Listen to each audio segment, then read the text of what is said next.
کرتے ہیں، ماں باپ کو جو دکھ دیتے ہیں، مصیبت دیتے ہیں، ماں باپ کو جو ستاتے ہیں، تو ایسے بچے چاہے بیٹا ہو یا بیٹی تب تک نہیں مرے گا جب تک کہ اس کا سزا اللہ تعالیٰ اس کو نہیں دے دے گا۔ یعنی اگر کوئی گستاخ بیٹا ہے، کوئی گستاخ بیٹی ہے، نافرمان اولاد ہے، ماں باپ کے ساتھ غداری کرتا ہے، ماں باپ کی عظمت کو نہیں سمجھتا ہے، ماں باپ کو عزت نہیں دیتا ہے، تو ایسا بیٹا اور ایسی بیٹی اس وقت تک نہیں مرے گی جب تک کہ اس کا سزا اللہ تعالیٰ اس کو دنیا میں نہ دے دے۔ یعنی اللہ تعالیٰ اس کو عبرت بنا دے گا۔ اور دوسرا کون ہے جانتے ہیں؟ دوسرا گناہ کیا ہے؟ دو ہی گناہ دنیا میں ہے جو مرنے سے پہلے سزا دیا جائے گا، اور آخرت میں بھی، قبر میں بھی، اور آخر میں جہنم میں ڈالا جائے گا۔ ایک ہو گیا ماں باپ کا نافرمان، ماں باپ کا گستاخ۔ دوسرا کون ہے؟ رسول پاک کی شان میں گستاخی کرنے والا، رسول پاک کی توہین کرنے والا، رسول پاک کی عظمت اور شان کے سامنے کچھ غلط بات بیان کرنا، یعنی رسول اعظم کے شان میں گستاخی کرنے والا اس وقت تک نہیں مرے گا جب تک کہ اللہ تعالیٰ اس کا سزا اس کو دنیا میں نہ دے دے۔ یعنی ایسے لوگوں کو اللہ تعالیٰ دنیا میں عبرت بنا دیتا ہے، دنیا میں سبق بنا دیتا ہے آنے والے لوگوں کے لیے۔ کیا سمجھے؟ ماں باپ کا گستاخ اس وقت تک نہیں مرے گا جب تک کہ وہ دنیا میں سزا نہ لے لے، اور رسول کونین کی شان میں توہین کرنے والا اس وقت تک نہیں مرے گا جب تک کہ اس کو دنیا میں سزا نہ دیا جائے۔ اور علماء کرام فرماتے ہیں جس کے دل میں حب نبی نہ ہو، جس کے دل میں رسول کونین کی محبت نہ ہو، جس کے دل میں میرے نبی کی عظمت نہ ہو، میرے نبی کی شان نہ ہو، جس کے دل میں نبی کونین کی محبت نہ ہو، وہ دل ایسا ہے کہ کتے کے دل سے بدتر وہ دل ہے۔ کیا سمجھے؟ کہ جس انسان کے اندر نبی کی محبت نہیں ہے اس کا دل اور کتے کا دل، کتے کے دل کی کوئی اہمیت ہے، ایسے لوگوں کی کوئی اہمیت نہیں ہے، نہ اس کے دل کی کوئی اہمیت ہے۔ کیا سمجھے؟ کہ اللہ کے رسول کے شان میں جو گستاخی کرتا ہے، جس کے دل میں نبی کی محبت نہیں، اس کا دل کتے کے دل سے بدتر دل ہے۔ اور ایسے لوگ اس وقت تک نہیں مرے گا جب تک کہ وہ دنیا میں عبرت نہیں بن جائے گا، اس کو سزا نہیں دیا جائے گا۔ تو یہ دو گستاخ دنیا میں ہے، ایک ماں باپ کا نافرمان، ایک رسول پاک کے نافرمان۔ یہ دونوں شخص دنیا میں عبرت بنتا ہے۔ اب آقا کریم صلی اللہ علیہ وسلم ارشاد فرماتے ہیں کہ ماں اور باپ کی رضا میں، یعنی خوشی میں، ماں اور باپ کی خوشی میں اللہ کی خوشی ہے۔ اس جملے کو یوں سمجھئے، جس کی ماں راضی ہے، جس کا باپ راضی ہے، اس سے خدا بھی راضی ہے، اللہ کے رسول بھی راضی ہے، اور اسی کے لیے جنت ہے۔ تو میں حضرت خواجہ غریب نواز کا وہ واقعہ بیان کر رہا تھا کہ پہاڑ کے برابر نیکی لے کے جائے گا، لیکن ایک کاغذ کا ٹکڑا اس کے سامنے آئے گا، اس کی ساری نیکی ختم ہو جائے گی۔ اللہ تعالیٰ فرمائے گا، اے میرے بندے، پوری زندگی میں تم نے صرف ایک بار اپنے ماں اور باپ کے سامنے زوردار آواز سے بات کیا تھا، تیری ماں کو تکلیف پہنچی تھی، اس وجہ سے تیری ساری نیکی ختم ہو گئی۔ ذرا ہم لوگ اپنے اندر غور کریں کہ ہم لوگ اپنی ماں باپ کی عظمت اور رفعت اور ان کی شان کو کتنا سمجھتے ہیں اور کتنا نبھاتے ہیں۔ ہر آدمی اپنے اپنے بارے میں سوچئے، اس لیے کہ ہر آدمی کو اپنے بارے میں حساب دینا ہے۔ نہ میں آپ کے قبر میں جاؤں گا، نہ آپ میرے قبر میں آئیں گے، کوئی کسی کا وہاں مددگار نہیں ہوگا۔ آپ کا عمل آپ کے ساتھ ہے۔ اگر آپ کی ماں، آپ کا باپ آپ سے راضی ہے، انشاءاللہ بیڑا پار ہے، اور اگر ناراض ہے تو سمجھئے دنیا بھی آپ کے لیے برباد ہے، آخرت بھی آپ کے لیے برباد ہے۔ قبر میں بھی پھنسیں گے، حشر میں بھی پھنسیں گے، آخر میں جہنم میں جانا ہوگا۔ کوئی بڑا سے بڑا، کوئی بڑا سے بڑا انسان ہو، اگر ماں باپ راضی نہیں تو اس کی ساری نیکی ختم ہو جاتی ہے۔ نماز کے ثواب نہیں، روزے کا ثواب نہیں، اور کوئی عبادت کیا ہے اس کا اس کو بدلہ نہیں، یعنی کوئی نیکی اب اس کو کام آنے والی نہیں ہے۔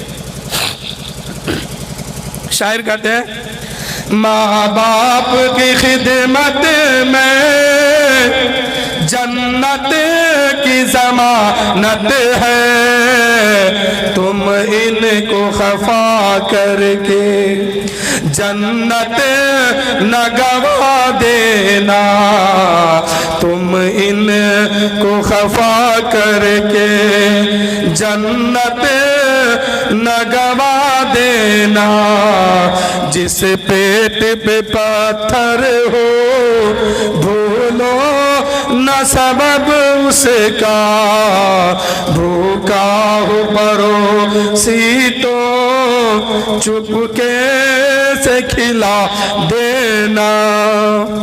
اور اس میں ایک آخری شعر پڑھ رہا ہوں، اور اسی شعر کے ساتھ ساتھ میری تقریر ختم ہو جائے گی، کیونکہ ختم محفل جو ہے اختتام کے طرف جانے کا بالکل وقت ہو چکا ہے۔ شاعر کہتے ہیں انگریزی پڑھانا تم بچوں کو مگر پہلے، انگریزی پڑھانا تم بچوں کو مگر پہلے، قرآن کے نغموں سے دل اسے کا سجا دینا۔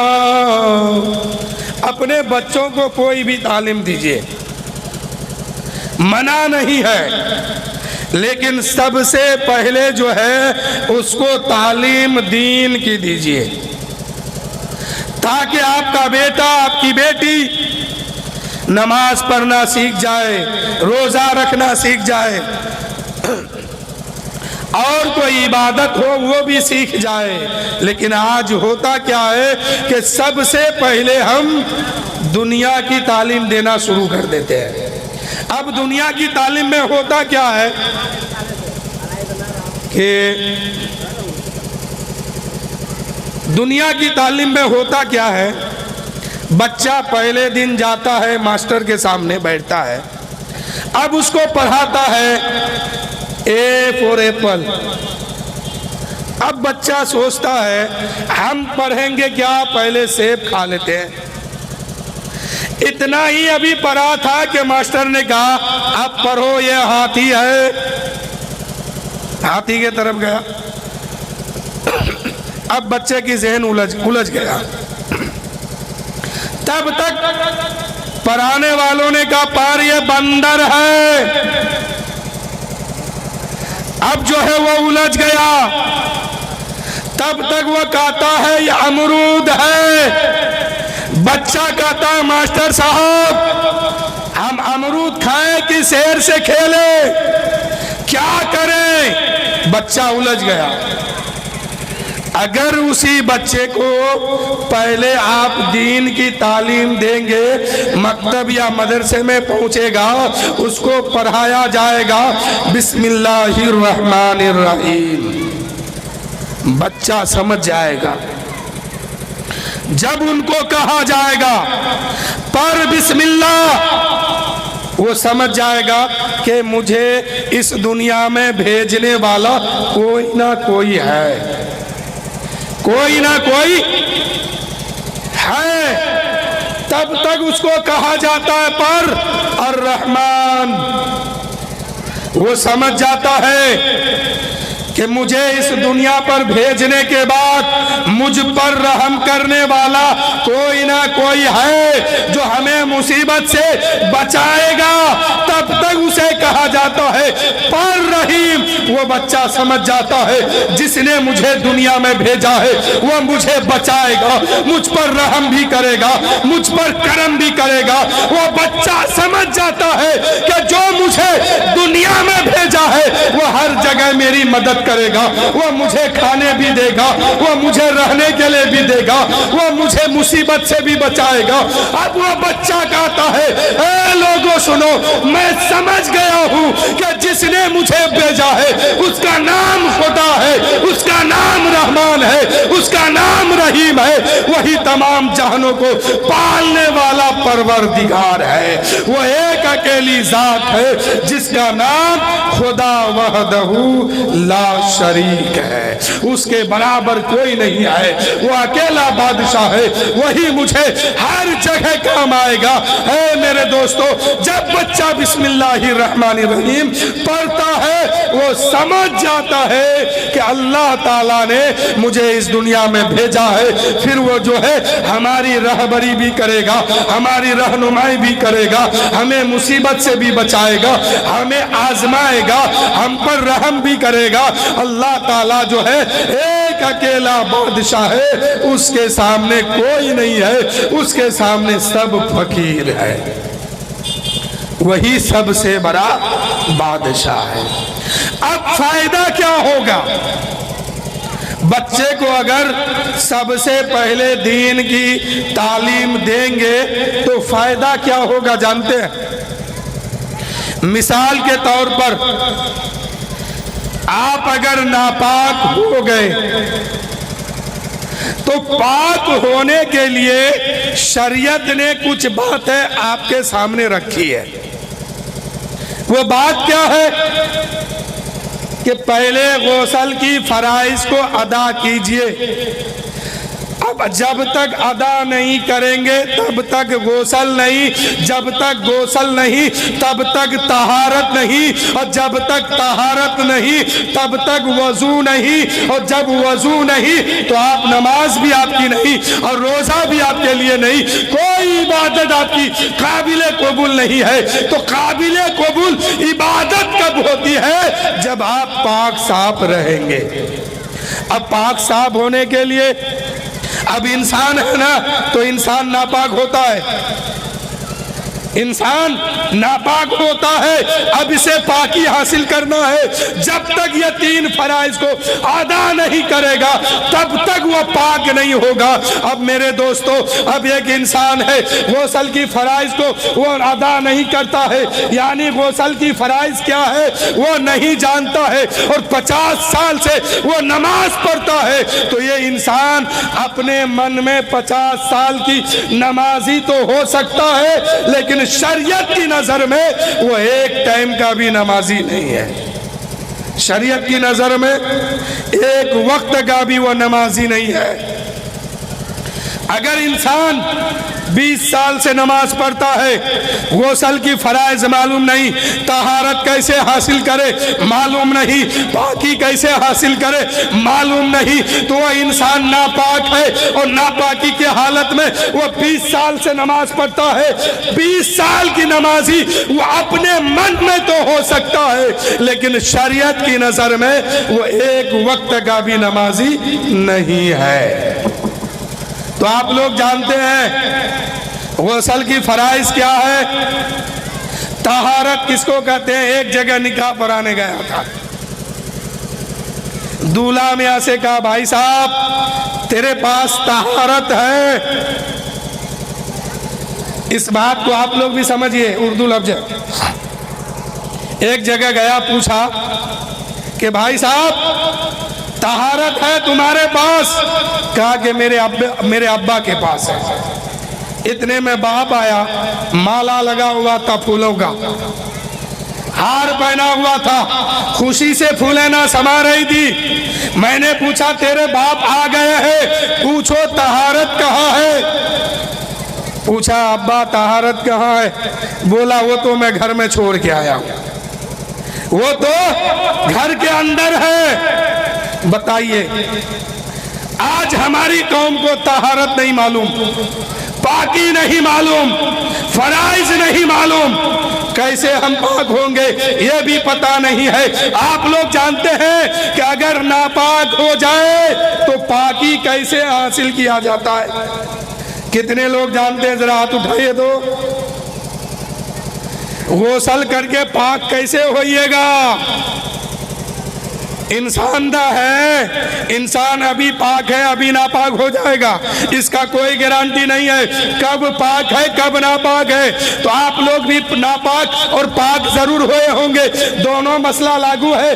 تو آپ لوگ ذرا بتائیے کہ آپ لوگ جب ناپاک ہوئے تھے تو پاکی کیسے حاصل کیے ہیں؟ پتہ ہے؟ پتہ ہے تو ٹھیک ہے، اور نہیں پتہ ہے تو اب تک ناپاک ہیں، کیونکہ جب تک پتہ نہیں ہوگا تب تک ادا نہیں ہوگا، اور جب تک ادا نہیں ہوگا شریعت کہتی ہے کہ وہ پاک نہیں ہوگا، اور جب تک پاک نہیں ہوگا تب تک وضو نہیں ہوگا، اور جب وضو نہیں ہوگا تو نماز بھی نہیں ہوگی۔ اگر انسان 20 سال سے ناپاک ہے، طہارت کا پتہ نہیں ہے، غسل کے فرائض معلوم نہیں ہے، اور 50 سال سے نماز پڑھتا ہے، وہ اپنے من کا 50 سال کا نمازی ہے، شریعت کے مطابق شریعت کی نظر میں وہ 1 سال کی بھی نمازی نہیں، ایک ٹائم کا بھی وہ نمازی نہیں ہے۔ چلو میں بتا دیتا ہوں۔ پہلا فرائض غسل کا کلا کرنا ہے۔ کیا ہے؟ کلا کرنا۔ وضو میں سنت ہے، غسل میں فرض ہے۔ اب کلا کرنے کا مطلب یوں نہیں کہ پانی لیے اس سے پھینکے ہو گیا، نہیں، بلکہ اس کو غرغرہ کیجئے۔ روزہ اگر نہیں رکھے ہیں، روزے سے نہیں ہے، غرغرہ کیجئے، اور اگر دانتوں کے جڑ میں کوئی ریسہ پھنسا ہو، کوئی چیز پھنس گئی ہو، اس کو نکالیے، نکالنا فرض ہے۔ پورے منہ میں پانی اس کو بہائیے، یعنی کلا کیجئے، غرغرہ کیجئے، یہ آپ کا پہلا فرض آپ پر لاگو ہوتا ہے۔ دوسرا فرض ہے ناک میں پانی چرانا نرم ہڈی تک۔ اگر ناک کے اندر کوئی گندگی ہے اس کو باہر نکالنا فرض ہے، یہ دوسرا فرض ہے۔ جب تک یہ دونوں فرض ادا نہیں کریں گے تب تک تیسرا پر نہیں پہنچ سکتے۔ اذان ہو رہی ہے کیا؟ ہو گئی۔ تیسرا فرض کیا ہے؟ پورے جسم میں پانی بہانا، سر سے لے کے پیر تک۔ آج ہی ایک مسئلہ مجھ سے پوچھا لوگوں نے، عورت ہے ناپاک ہو گئی ہے، وہ قرآن پاک پڑھنا چاہتی ہے، تو کیا وہ کاندھے سے نیچے نہا لے گی تو کیا وہ پاک صاف ہو جائے گی؟ تو یہ ہرگز نہیں۔ اگر ناپاک ہو گئے ہیں، چاہے عورت ہو یا مرد ہو، لڑکا ہو یا لڑکی ہو، سر سے لے کر کے پیر تک پورے جسم پر پانی بہانا فرض ہے۔ جب تک پورا جسم نہیں بھیگے گا، پورا جسم میں پانی نہیں بہے گا سر سے لے کے پیر کے تلوے تک، تب تک جو ہے تیسرا فرض ادا نہیں ہوگا۔ اور جب تک تیسرا فرض ادا نہیں ہوگا نہ وہ قرآن پڑھ سکتا ہے، نہ نماز پڑھ سکتا ہے، نہ کوئی عبادت کر سکتا ہے، نہ مسجد کے اندر جا سکتا ہے، اس لیے کہ وہ ابھی پاک نہیں ہوا ہے۔ پاک ہونے کے لیے ان تینوں فرائض کو کرنا ضروری ہے۔ اور جب تک یہ تینوں فرائض ادا نہیں کریں گے پاکی اس کے پاس نہیں ہوگی، طہارت اس کے پاس نہیں ہوگی۔ اے میرے بھائی، عبادت قبول ہونا یہ الگ بات ہے، لیکن یہ شریعت کی نظر میں دیکھیے تو انسان جب تک یہ ان تین فرض کو ادا نہیں کرتا ہے تب تک وہ پاک نہیں ہوتا ہے۔ تین فرض بہت آسان ہے، اس لیے میں نے کہا کہ بچوں کو پہلے دین کی تعلیم دیجئے، دین کا علم دیجئے، دین سکھائیے کہ آپ بحیثیت مسلمان آپ پر کیا فرض لاگو ہوتا ہے، کیا واجب لاگو ہوتا ہے۔ جب آپ کا بیٹا یا آپ کی بیٹی نماز میں کھڑے ہوں گے اللہ اکبر کہتے ہوئے، اس کا ذہن کام کرے گا، یہ فرض ہے، یہ واجب ہے، یہ سنت ہے، یہ مستحب ہے۔ یہ کام کب کرے گا؟ جب بچپن میں اس کو دین کی تعلیم دیجئے گا، تب جا کے بڑے ہوں گے اس کا ذہن کام کرے گا کہ ہم نے بچپن میں پڑھا تھا کہ نماز میں یہ باتیں فرض ہے، وضو میں یہ باتیں فرض ہے، غسل میں یہ باتیں فرض ہے۔ انسان اگر ناپاک ہو جائے اس طرح غسل کرنا ہے، وضو ٹوٹ جائے اس طرح وضو بنانا ہے، نماز چھوٹ جائے اس طرح نماز ادا کرنا ہے۔ تو میرے دوستو، ان ساری باتوں کو ادا کرنے کے لیے بچپن ہی میں دین کی تعلیم دینا آپ پر ضروری اور لازمی ہے، اور دین کا علم سیکھنا فرض بھی ہے۔ کیا سمجھے؟ یہ تو طہارت ہو گئی۔ طہارت کس کو کہتے ہیں؟ طہارت کس کو کہتے ہیں؟ پاکی حاصل کرنے کو۔ اب آتا ہے وضو کا مقام۔ اب وضو میں 4 باتیں فرض ہیں۔ ان چاروں باتوں میں سے ایک بات اگر چھوٹ جائے تو اس کا وضو نہیں، اور جب اس کا وضو صحیح نہیں ہے تو اس کی نماز بھی درست نہیں ہوگی، اس کی نماز بھی قابل قبول نہیں ہوگی۔ قبولیت تو اپنی جگہ ہے، جب تک وضو نہیں تب تک اس کی نماز صحیح نہیں ہوگی، اس لیے کہ نماز کی کنجی کو وضو بتایا گیا ہے۔ وضو صحیح ہوگا تب جا کے نماز درست ہوگی۔ اب وضو میں 4 باتیں ہیں۔ پہلی بات کیا ہے؟ وضو میں پہلی بات فرض کیا ہے؟ چہرہ دھلنا، یہی ہے نا؟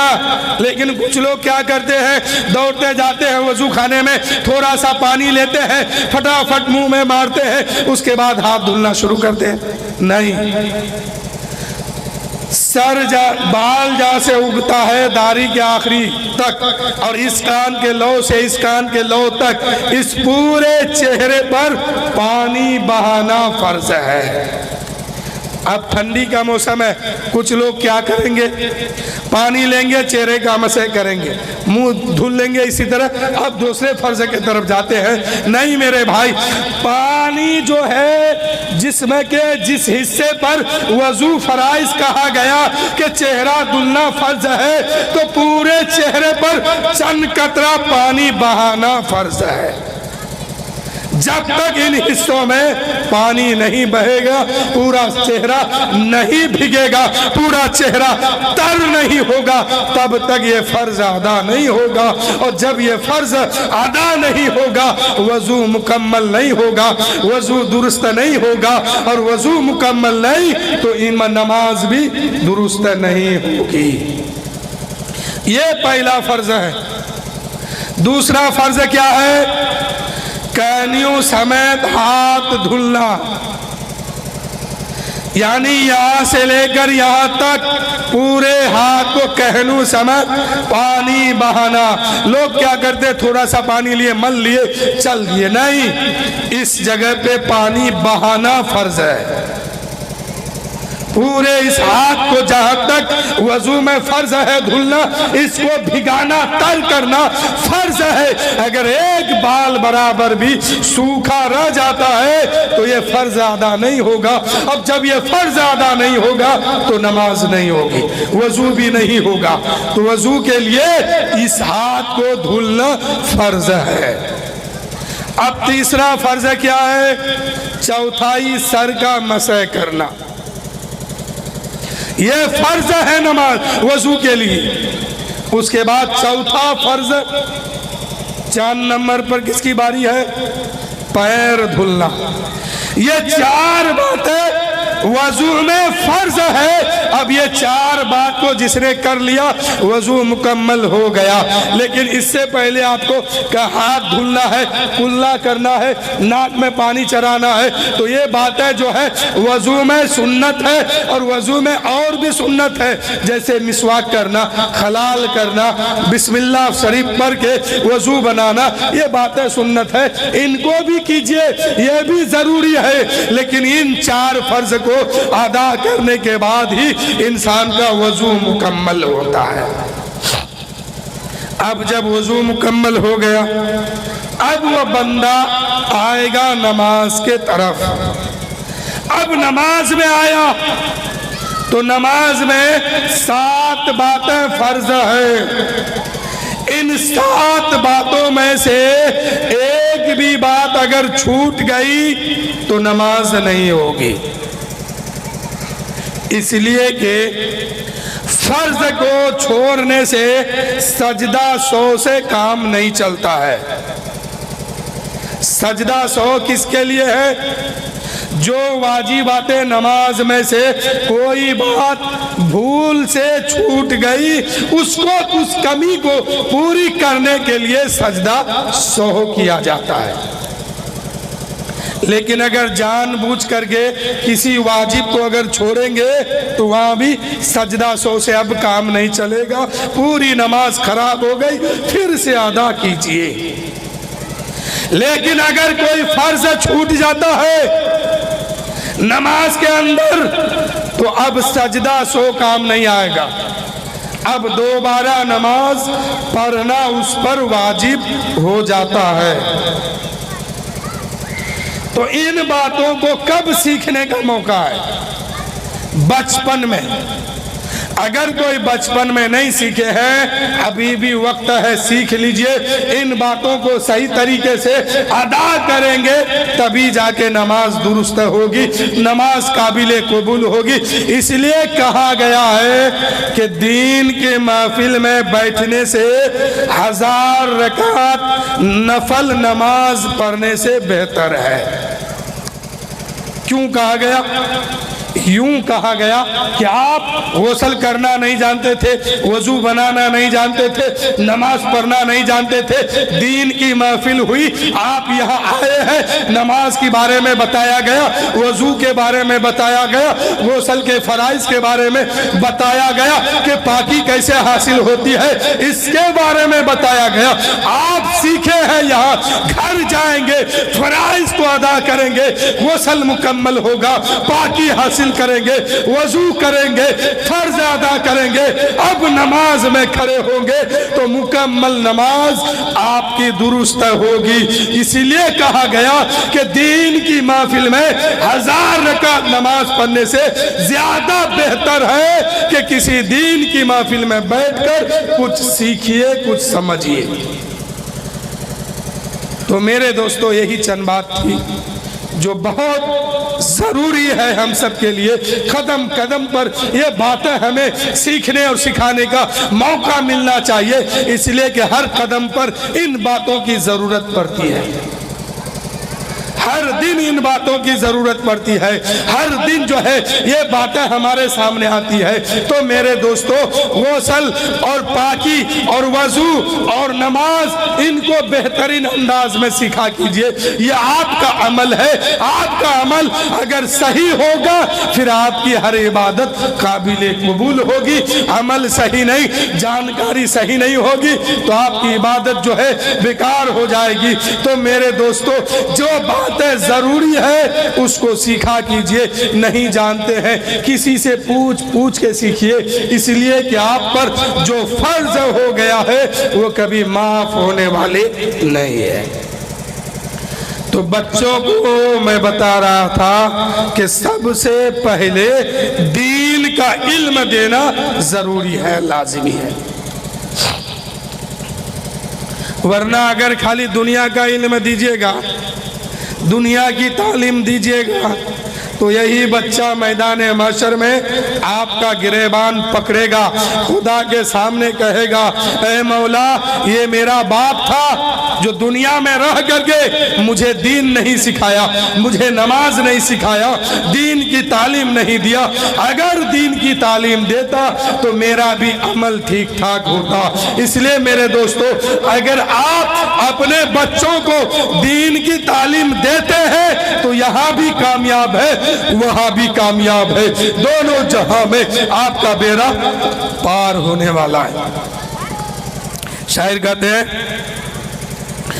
انگریزی پڑھانا تم بچوں کو مگر پہلے قرآن مقدس کو، پر قرآن مقدس کو قرآن کے نغموں سے دل ان کا سجا دینا، ماں باپ کی خدمت میں جنت کی ضمانت ہے، ماں باپ کی خدمت میں جنت کی ضمانت ہے، تم ان کو خفا کر کے جنت نہ گوا دینا، تم ان کو خفا کر کے جنت نہ گوا دینا، انگریزی پڑھانا تم بچوں کو مگر پہلے قرآن کے نغموں سے دل ان کا سجا دینا۔